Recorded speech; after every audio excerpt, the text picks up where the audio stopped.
دنیاوی بادشاہ جسموں پر حکومت کرتے ہیں اور اولیاء اللہ دلوں پر حکمران ہوتے ہیں، ان کے کارنامے عظیم ہوتے ہیں۔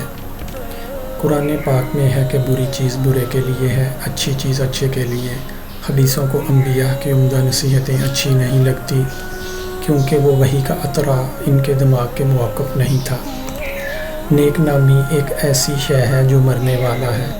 اس بندے کے نصیب میں بدبختی ہے جو اپنے پیچھے اپنے برے اعمال کو چھوڑ جاتا ہے۔ ایسے بندے کی موت سے جان نہیں چھوٹے گی جو اپنے پیچھے ایسا کام چھوڑ جائے جن سے گناہوں میں اضافہ ہوتا رہے۔ میری ایک بات اپنے ذہن میں رکھو کہ روح کے سمندر میں خود تیرنے کی کوشش فضول اور بیکار ہے۔ روح کے سمندر میں نوح والی کشتی کی ضرورت ہے۔ وہ بندہ بخیل ہے جو دعا میں آزاری نہیں کرتا۔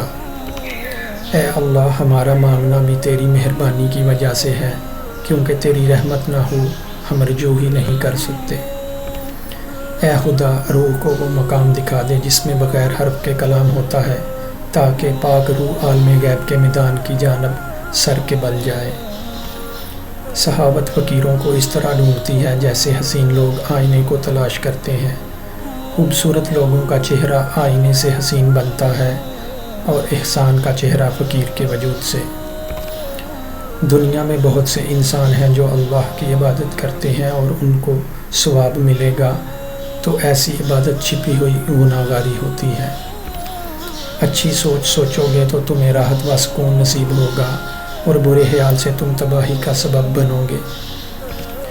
بلی جس گھر میں بچہ پیدا کر دے تو سمجھ جاؤ اس گھر میں بہت جلد رزق کی فراوانی ہوگی اور کبھی رزق تنگ نہیں ہوگا۔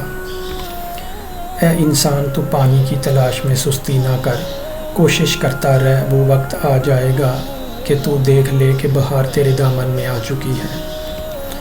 اگر تم اللہ سے رابطہ نہیں کر سکتے تو کسی اللہ والے سے رابطہ کر اور اس کا دامن تھام لے، کیونکہ ولی اللہ کے ہاتھ کو اللہ کی دستگیری حاصل ہے۔